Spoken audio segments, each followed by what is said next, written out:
back to my channel. If you are new here, my name is Gabby. Thank you so much for stopping by. And in this video, I have my first book haul of 2023. One of my New Year's resolutions is to read books that I already own or books that are already on my shelf, but I did receive gift cards for Christmas and for my birthday, so your girl needed to hit up Barnes & Noble and get some new books.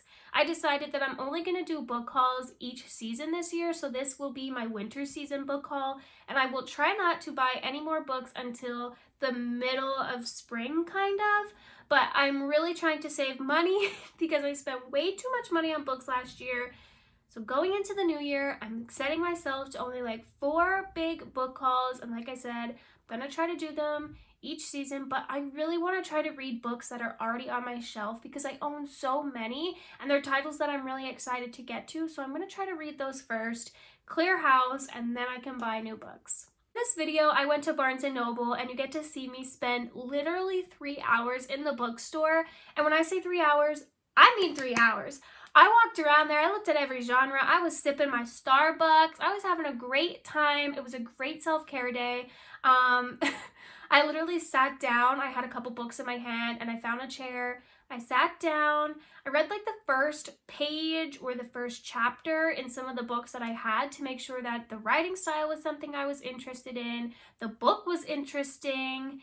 I just wanted to make sure that it was my kind of book. That goes to say I'm not going to love every single book that I pick up, but I wanted to make sure that I at least enjoyed the writing style or got a good sense of it before I bought it. So I sat there and tried every single book. I also didn't want to go in there and be like, this book is popular, this book's popular, this book's popular.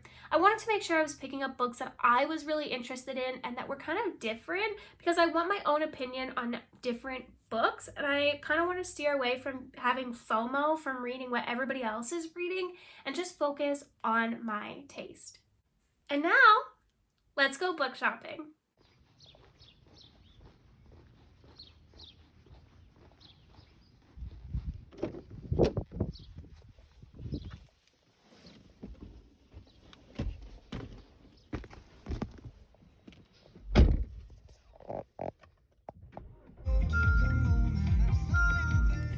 Good morning, happy Monday.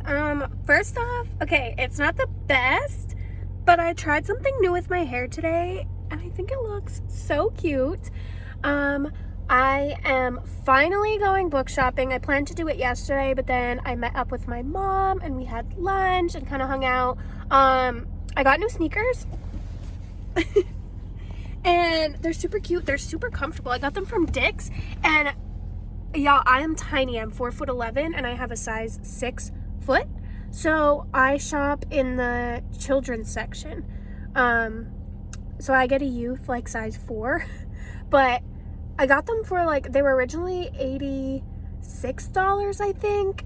And they had a pink tag on them, which meant they were 50% off. So I only got them for like 40 some dollars, and it was literally the best deal, and they're so comfortable. I used to buy like a new pair of sneakers every year, but I haven't gotten a new pair of sneakers in so long, so I was like, I'm due, and that was my birthday present from my mom. So now I'm off. It's Martin Luther King Jr. Day, so I had off from school and I am going book shopping. So this is going to be my first book haul of 2023, so gonna take you along with me, but first we gotta hit up Starbucks.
haul set up by genres, so if you're only interested in a certain type of genre, I will try to leave the timestamps down below. That way you can just click to the genre that you're interested in. But first up, we have some cozy mysteries.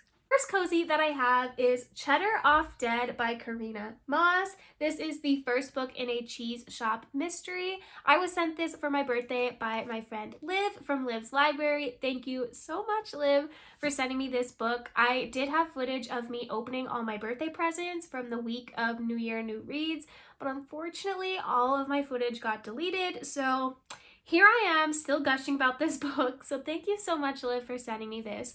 I was so excited when I opened up the package for this because this is one that I've had my eye on for a while. Cheese makes my stomach super bloated and it hurts my stomach, but I love it at the same time and I cannot get enough. So a book about cheese sounds pretty Gouda to me.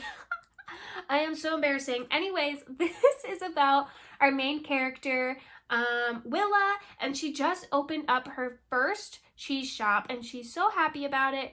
Little does she know this food critic is coming and he has never given a good report. But what Willa doesn't know is that this guy never gives a good review, and when he shows up, nothing goes according to plan. She doesn't think the night can get any worse until she finds the critic's dead body stabbed with one of her own Chops cheese knives. Now a prime suspect, Willa has always believed life's problems can be solved with cheese, but she's never tried to apply it to murder. It just sounds so good. Cozy mysteries sometimes can be a little cheesy, but for the most part, they bring me so much joy, and I cannot wait to pick this one up. Next, I was sent Chapter and Curse by Elizabeth Penny. This is the first book in a Book for Murder series. This one I was sent by Summer, so thank you so much, Summer, for sending me this one. I, again, was so happy when I opened it. There's just something about opening a book package from one of your book besties that just makes your heart so warm. This one is about our main character, Molly, and she receives a letter in the mail from her aunt saying that she needs help with her bookshop. Basically to kind of give it like a renovation, face uplift, whatever you want to say, and Molly and her mother accept. But when she goes there, an event ends in a disaster when a guest is found dead with Molly's great aunt's knitting needle used as a murder weapon. While trying to clear Violet, which is her friend's name, I believe, that she brought, and keep the struggling shop afloat, Molly sifts through secrets past and present, untangling a web of blackmail, deceit, and murder. Again, like the last one was a cozy mystery about cheese. This is a cozy mystery about books and a library, which, again, any book about books makes me so happy. So this one I think is going to be a really good one. What I have is another cozy mystery. This is Lending a Paw by Laurie Cass. This is the first in a Bookmobile cat mystery. Again, a book with cats and a book with books. Right up my alley. This one I was sent by Melissa, so thank you so much, Melissa, for sending me this. Just know that from one teacher to another, I am thinking of you all of the time because it definitely is not an easy job and us teachers have to stick together. But I'm not really sure what this one is about. I know that obviously there's a bookmobile, and it says Minnie and Eddie's first day visiting readers around the country or county seems to pass without trouble until Eddie darts outside at the last stop and leads her to the body of a local man who's reached his final chapter. So I'm assuming Eddie is the cat. Initially, Minnie is ready to let the police handle this case, but Eddie seems to smell a rat. Together, they'll work together to find the killer because a good librarian always knows when justice is overdue. This one just seems really cute. I mean, look at the little cat sitting on the books. Like, who done it? I cannot wait to pick this one up, and thanks again, Melissa. Last cozy I have is one that I'm really excited for. I really wish you guys could have saw my reaction opening up this package. This one is from my friend Elizabeth from Ponytails and Paperbacks, and that is Dial A for Aunties by Jess Sotanto. I believe I'm saying that right. This one is a cozy mystery, and it gives me kind of the same vibes as Arsenic and Adobo in a way. I'm not really sure what about it gives me those vibes, but it does. This one is about our main character who accidentally ends up killing her blind date. And her meddlesome mother calls for some even more meddlesome aunties to help get rid of the body, except a dead body proves to be a lot more challenging to dispose of than one might anticipate, especially when it is inadvertently shipped in a cake cooler to the over-the-top billionaire wedding that Meddy and her aunties are working at an island resort on the California coastline. It's the biggest job yet for the family wedding business. Don't leave your big day to chance, leave it to the chance, and nothing, not even an unsavory corpse, will get in the way of her auntie's perfect buttercream flowers. So I don't really know. I've heard this one is super funny. So I was so excited to pick this one up, and I heard that the series in all is funny, so I had it on my list for a while, and Elizabeth sent me this for my birthday, so thank you again, Elizabeth. This one is going to be really interesting. Next up, we have some thrillers and mysteries. This is my most read genre, so you all know I went a little hard, but the first one I got was The Housemaid by Frida McFadden. I was actually sent this by Liv from Liv's Library. Again, thank you so much, Liv. This one I actually was about to download on my Kindle, and then I saw that it came in the mail, so that worked out perfect. But I'm really excited to get to this one. A lot of people have been talking about it. I believe this is also a series. I could be wrong. But it says, every day I clean the Winchesters' beautiful house top to bottom. I pick up their daughter from school, and I cook a delicious meal for the whole family before heading up to eat alone in my tiny room on the top floor. I try to ignore how Nina makes a mess just to watch me clean it up, how she tells strange lies about her own daughter, and how her husband Andrew seems more broken every day. But as I look into Andrew's handsome brown eyes, so full of pain, it's hard not to imagine what it would be like to live Nina's life. The walk-in closet, the fancy car, the perfect husband. I try on one of Nina's pristine white dresses once, just to see what it's like. But she soon finds out, and by the time I realize my attic bedroom door only locks from the outside, it's far too late. But I assure myself, the Winchesters don't know who I really am. They don't know what I'm capable of. I'm sorry, what? I really, really hope this is a good one and that I really enjoy it, because this one has me super intrigued. Next one, I squealed when I opened the package. Like, I literally opened it and was like, oh my god! And that is Finley Donovan Knocks 'Em Dead by El Cosmano. This one I was sent by Amy. Thank you so much, Amy, for sending me this. We actually buddy read Finley Donovan is Killing It together. We both really, really enjoyed it and want to continue the series. And for my birthday, she sent me this one. So I am super excited to pick this one up. I don't want to say too much about what this one is about because it is the second book in the series. But if you're unfamiliar with this series, basically it follows our main character, Finley Donovan, who is talking about her latest book with her editor in the middle of Panera Bread. And the lady sitting next to her overhears her talking about how she needs to kill somebody off, or how she can do it so clean and quick and nobody will ever know. Or the lady basically thinks that she's a hitman and hires her to kill her husband, and somehow Finley ends up doing that. And the book just goes from there. There are a lot of plot twists and turns that you don't really expect, and I thought it was so good. It also has some humor in it, which I also really liked. So I am super excited to pick up Finley Donovan Knocks 'Em Dead, and I'm hoping to be able to read this soon, so that way I can get to Finley Donovan Jumps the Gun, the third book in the series. Next two books I actually received last night from my Oma as a late birthday present, and I'm not really sure what either of them are about. I didn't really take the time to read the back, but the first one is The Family Across the Street by Nicole Trope. This one is a very short book. It does not seem long at all. I believe it's only like 240 pages, and basically the neighbors are like, there's something going on between the neighbors. Everybody wants to live on Hogarth Street, the pretty tree-lined avenue with its white houses. The West are a perfect fit. Catherine and John seem so in love, and their gorgeous 5-year-old twins race screeching around their beautiful emerald green lawn. But soon people start to notice that they don't really let anybody in. They don't invite anybody over. When people go to their house, they don't accept their help, like as a babysitter or anything like that. And then a tragedy happens, and they kind of start to realize that Hogarth Street isn't the same as it used to be. So I'm really interested in how this one is going to be. And then she also got me The Quarry Girls by Jess Lowry, and I have no idea what this book is about. I have seen a couple people posting about it, but I haven't even read what it's about. I want to say this is talking about two best friends and something might go wrong.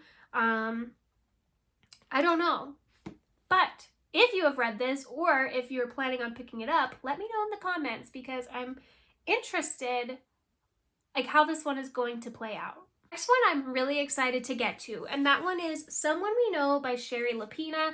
I've read The Couple Next Door by this author and I loved it. It was one of the books that really got me back into reading and inspired me to make my Bookstagram and my BookTube channel, and I haven't picked up anything else by her, which surprised me because I really enjoyed her first book that I read. So I decided to pick this one up. This one is about a quiet little town where a teenager has been sneaking into houses and starts reading their emails and going through their computers and stuff and learning all of their secrets and kind of sharing them to other people. People are starting to wonder like who he is and why might he have uncovered all of this stuff. After 2 anonymous letters are received, whispers start to circulate and suspicion mounts. When a woman down the street is found dead, the tension reaches the breaking point. Everybody's trying to figure out who killed her, what happened, who knows more than they're telling. And in the neighborhood, it's not just the husbands and wives who play games. Here, everyone in the family has something to hide. So, kind of sounds like a small town, small neighborhood. He said, she said, telling everybody's business, and then somebody goes missing or dies, and they're probably going to try to pinpoint each other. But this one is really interesting to me, and like I said, I'm excited to get back into something by this author. The next mystery I have is The House in the Pines by Anna Reyes. This is the book club pick for the Reese's book club, and I saw this one in Barnes & Noble. I also have read a few of the Reese's book club picks and they have never let me down, so I kind of had a feeling that I'd really enjoy this one. Riley Sager blurbed this and said that it's powerful, it's very eerie and atmospheric. It's the perfect mix of a psychological thriller and a dark fairy tale, which really caught my eye. He also said by focusing not on who done it, but on how and why, Anna Reyes' stellar debut explores the many ways our memories can fail us and how they can set us free. This one is about our main character, Maya, who is a high school senior when her best friend, Aubrey, just mysteriously dropped dead, but she had some kind of connection to this man that she was spending the entire summer with. 7 years later, Maya is now in Boston living with a boyfriend who is secretly kicking an addiction that allowed her to cope with what happened years ago with her friend, until she sees a video that is circulating around on YouTube of a similar case where somebody kind of dropped dead the same way her friend did, and it starts to like stir up all these memories. And I don't know, this one just sounds really interesting, and like I said, Riley Sager's blurb has me really excited to pick this one up. Last thriller or mystery that I have is actually a true story, and that is The Good Nurse by Charles Graeber. This is a Netflix adaptation. I believe it's a movie. I don't know if it's a movie or a series. I'm not sure. I haven't seen it. But this one basically follows the story of the Angel of Death. It is about a doctor who has killed over 400 patients. I think what interests me most about this story is that the author actually got to sit down with Cullen himself and discuss, you know, why he did it. And there it says exclusive jailhouse conversations with Cullen himself and extensive never before seen evidence. So I think it's going to be really interesting taking that deep dive into the mind of Cullen and kind of like reading all of the evidence that they had and the situation itself.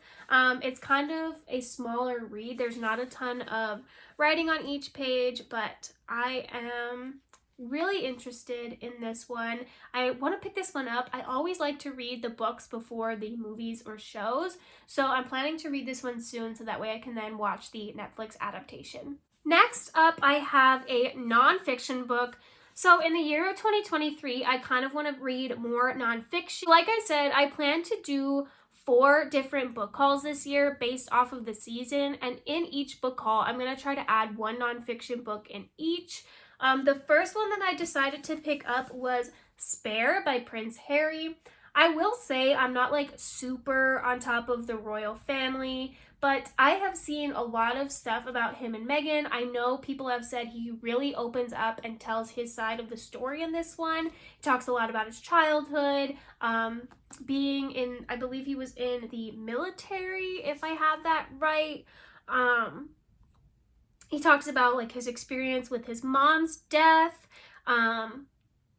There's just a lot of things in this that I feel like is very raw, and I'm excited to read that and kind of take a deep dive into his life. I think it's really powerful when public figures like that kind of share their life, but I am excited to pick this one up. It was between this and Tom Felton's Beyond the Wall, so that'll probably be my next nonfiction book. But I also was walking around Barnes & Noble for, like I said, like 3 hours, and Prince Harry was just like staring at me for 3 hours. I was like, fine, I guess I'll buy you. So here I am. The next book I have is one that I was really nervous to pick up, I'm not gonna lie. I have heard really, really great things about it. I've also heard really hard, negative things about it, but it is a big book. It is an 800-some page book. And normally I'm okay with that if it's a fantasy book, but this is not fantasy. And this is a book where I think it's really going to make me cry. And there's a lot of hard topics. So this you need to check the trigger warnings for. But I also know that it's a very powerful story. And I think sometimes those are the best stories when a book can draw out emotions from you. That's something really powerful. And the author has a really powerful sense of writing if he can draw out tears. And that book is A Little Life by Hanya Yanagihara, if I'm saying that right. This one does have elements of like sexual assault and sexual abuse, I believe. This one follows 4 college classmates who are broke, adrift, and bayoued only on their friendship and ambition as they move to New York in search of fame and fortune. While their relationships, which are tinged by addiction, success, and pride, deepen over the decades, the men are held together by their devotion to the brilliant Jude, a man scarred by an unspeakable childhood trauma. A hymn to brotherly bonds and a masterful depiction of love in the 21st century, this novel is about the families we are born into and those that we make for ourselves. Said, there are hard topics in this book, which I was a little nervous about picking this one up because of those, but I think, you know, these are real life events that happen to people. People carry experiences like this around with them. People have these negative emotions and anxiety and PTSD from events like this, and people really struggle with things like that, but people can also grow. And I think knowing that there are people out there who are struggling and who have gone through this and kind of getting an insight into what they have gone through is just, it's really powerful. And that's why I want to pick this one up. It might take me a while to read this. It might take me months to get through it, but I still hopefully will really enjoy this one. I hope I'll be able to get through it, and I hope it makes me cry, because there's, again, something so good, so powerful about a book making you cry, drawing out those true raw emotions. So that was a little dark. Now we're going to switch gears and go into the graphic novels and the manga that I have. The first one I haven't read the original one, but I got the graphic novel version of The Secret Garden. This one follows our main character, Mary, who shows up at her uncle's secluded estate, and she's kind of like, she has a chip on her shoulder. But then she starts exploring with her new companions that she has. It's even, one of them's a boy who can speak to animals, and she uncovers long buried family secrets. And she learns that even the loneliest of hearts can grow roots in rocky soil. This one is pretty short, but I think that it's going to be cute. I know Keisha said that she loved A Secret Garden but didn't love the graphic novel version, so I'm thinking maybe I have to read this and then pick up the regular one, but this one has been one that I had my eyes on for a little bit. And this next one I have seen a little bit on Bookstagram, but I also saw it on my Amazon, and I was reading about it and decided that I wanted to pick it up. And that is When Stars Are Scattered by Victoria Jameson and Omar Mohammed. This one is a really powerful story as well. This one follows our main character Omar and his brother Hassan, and they have spent most of their lives in a refugee camp in Kenya. Life is hard there. They have a hard time finding food, finding water. Their living conditions are not great, and his brother, Omar's brother, is nonverbal and can't get the medical attention that he needs. Omar has the opportunity to go to school, and he knows it might be a once-in-a-lifetime chance to change their life, but it would mean leaving his brother every day, and that's the only family they have is each other. So this one I think is going to be really cute, but also, like, I think it'll be sad in some ways.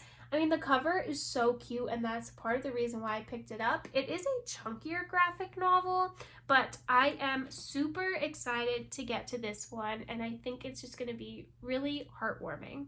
Up, I have a manga. I have Witch Hat Atelier Volume 2. I recently read the first one and loved it. That was my first manga. Thank you, Kendall from Bookphoria, for like introducing me to graphic novels and manga, because now I am obsessed and I need all the recommendations. So if you've gotten to this point, if you're still watching, please leave graphic novel and manga recommendations down below, because that is one thing I really want to read more of in 2023, along with fantasy. But this one is so cute. I really enjoyed the first one. I like flew through it. It follows one of our main character, Coco, and she is really into magic. So she gets like swept away, and she is training to be a witch, and I am just really enjoying it. Like I said, this one is the second volume, so I won't say too much about what this one is about, but I decided to pick that one up at Barnes & Noble. I only have one middle grade book in this book haul. This one I was gifted by my friend Bria on my birthday, and that is The Pennymoors, The Curse of the Invisible Quill by Eric Koester. This one, I believe, is about our main character, Parker Pennymoor, and her brother, I think, goes missing. He like disappears, and then she tries to go on this hunt to find him, and while she's on this hunt, she discovers some family secrets. So I think this one is going to be really cute. I was surprised because there's not a ton of photos in this one. It's pretty long, and I mean, it's big. I mean, the writing is small, but I haven't heard anybody talk about it, and it looked cute. And I mean, they're in a library. They look like they're like, books are floating. I don't know what's happening, but this was kind of a cover buy for me. I'm not gonna lie, but I'm excited about it. We have finally, 30 minutes in, have hit the romance, which is the last genre I have for this book haul. The first one I have was One True Loves by Taylor Jenkins Reid. I was sent this one by Keisha from A Book Like You.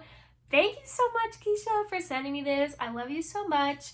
I have really been liking Taylor Jenkins Reid. I have read almost all of her titles, and I really, really enjoy them. I think I haven't gotten to this one and Forever Interrupted, but now I own this one, and Keisha, if you're watching this, we need to buddy read this.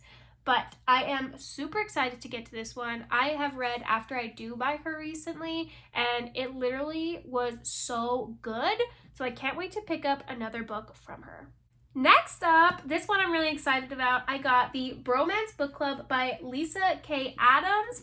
This one is about our main character who is like kind of a big hotshot. I believe he was like a baseball player or something. And he finds out that his wife has been faking the big O.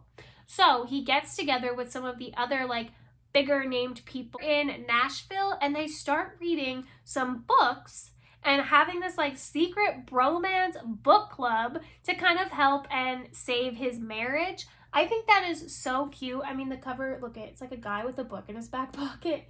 But I think that's so funny, and I've heard wonderful things about this series, so I knew I needed to pick this one up. I got When in Rome by Sarah Adams. This is the same author as The Cheat Sheet. I recently read that last year and loved it. I thought the banter in it was so funny. I thought the writing style was very easy to read.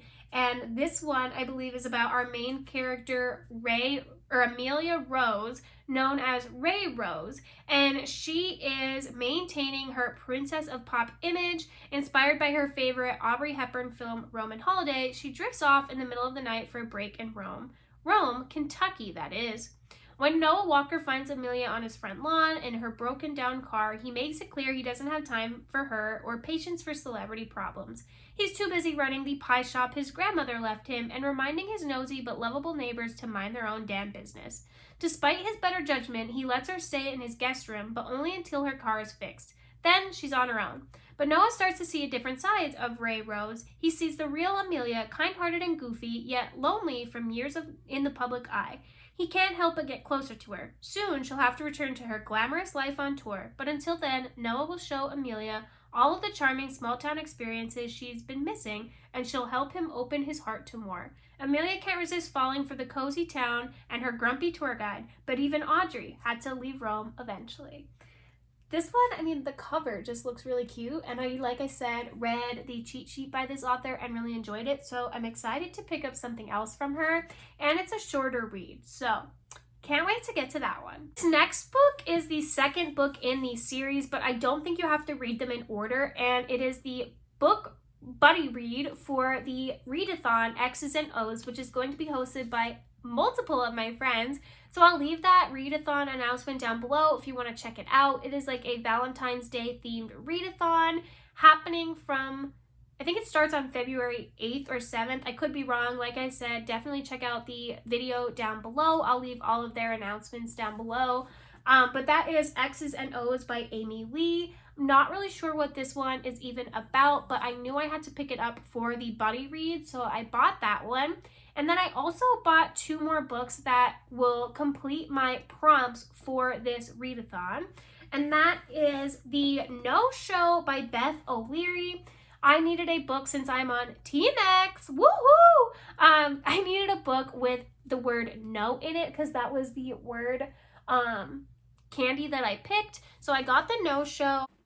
This one is about 3 girls who all have different jobs, but the one thing that they do have in common is that they've all been stood up on Valentine's Day. What they don't know is they've all been stood up by the same man, and they've all forgiven him, and they're all like falling in love with him, but they're trying to figure out like, where was he on Valentine's Day that he stood them up, and are they gonna get their hearts broken because they don't know that he might be in love with all 3.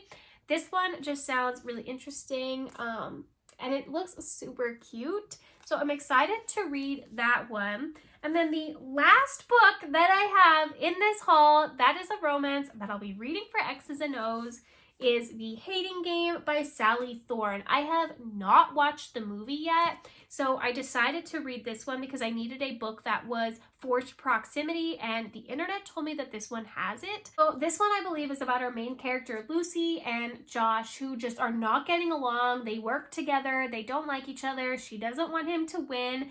She's basically spending her whole time hating him, and I think he's hating her, but you know, since it's a romance, they probably will end up falling in love.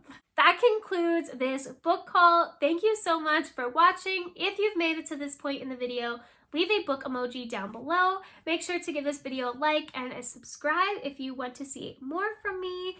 But until next time, bye friends!